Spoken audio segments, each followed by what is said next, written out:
The planet Saturn used to be the furthest out planet that humans could see. And for the longest time, it was considered the most distant planet. And it was considered to be very cold and dry and malefic. So there was a sense that Saturn was this evil presence, and where it appeared in a birth chart or any chart of events in the outer world, trouble was shown by that. So today, as we're embarking on we're on the edge of the age of Aquarius, we have a different view of Saturn. Saturn used to be a governor of Aquarius, and it, in a sense, it still is. And in addition to that, we say that Uranus is now also a governor of Aquarius. And that's important because it shows something very deep about the time we live in, but it also requires that we reevaluate Saturn. I'm going to start by talking about Saturn in your personal natal chart, your birth chart. And wherever Saturn is in your chart, there are two indications. One of them, the most positive side of it, is that Saturn is your law. So in essence, Saturn is form, it's restriction. And if we don't understand that we take our incarnation with intent and that we come here, not accidentally, and that we come here with an individual experience that we're seeking out, then Saturn can seem like just arbitrary and evil. It can seem like the thing that holds us back and creates trouble.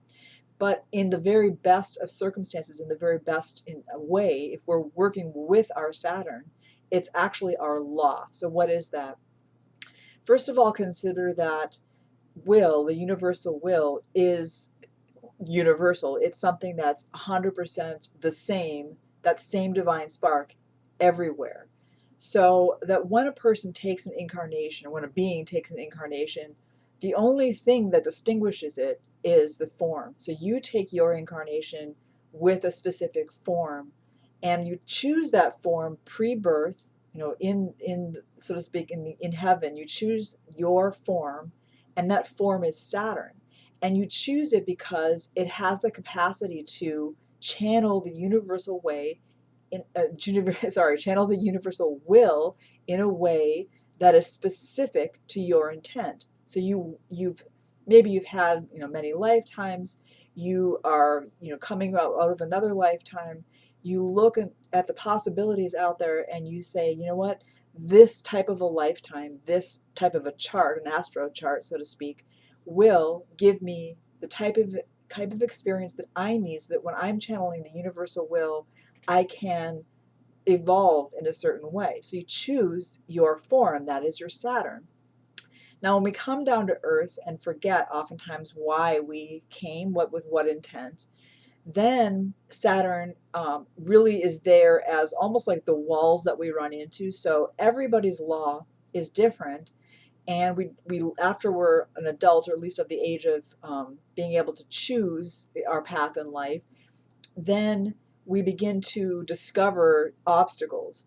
And some of those obstacles are very much self-created, but again, the ones I want to focus on right now are those that actually teach us about our law. So it may be something like something simple, like I need to get 10 hours of sleep a night, let's say. Most people that I know can get by with 7, 6. And I find that I cannot function with less than 10 at this time in my life, given what I'm doing. Maybe you're, writing a book, and you just find that in order to function, you need that much sleep. If you succumb to pressure, or succumb to other external forces like, I don't know, the need to work longer hours at the job that you currently have, then you're going to run afoul of your Saturn if that were part of your law at this time. So when we run into trouble, it can indicate that you're crossing your Saturn. You're actually violating your own personal law, which is going to be different from your friend's law, from your mom's law.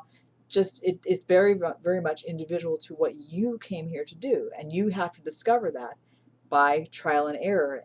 and hopefully journaling, keeping track of what's working for you. Now, Saturn has a negative face also, and that is restriction that's not part of your law. So that can happen in many ways. First off, when we are young, we are socialized in a certain way, and those social rules that were very much given to us with perhaps good intentions don't always allow us to be who we were meant to be. To give you an example, I grew up in a household that was very much fixated on material success. So it wasn't really well understood that there might be something else that a person would get up every day for. So for me, I didn't have much preparation for a spiritual life. That was not part of my upbringing. We didn't even go to church or any other form of religion. And so for me, I had to learn that I needed to integrate my own structure. I needed to create my own structure. But until then, I was allowing an external form of restriction to prevent me from being who I was. And likewise, that can happen in personal relationships when somebody is, for example, somebody might be very, very jealous, or on the other side, very promiscuous, and that doesn't match with what works for you. And if you allow that to go on and to be involved in a relationship that just doesn't fit with who you are, then that's allowing an external restriction to get in the way of expressing yourself and your true self, your authentic self. So Saturn is both the restrictions that we need to take on, the discipline that we need to impose on ourselves in order to take the correct form, and a version of the authentic form that we came here to take, to channel the universal will in the way we meant to do, or it can be restrictions that are imposed upon us or we impose upon ourselves unjustifiably. So that is an intro on Saturn, and in another video I'll go through Saturn in the various birth houses so you can find out what your Saturn means, or at least get a preview of that, and then as well Saturn through the signs.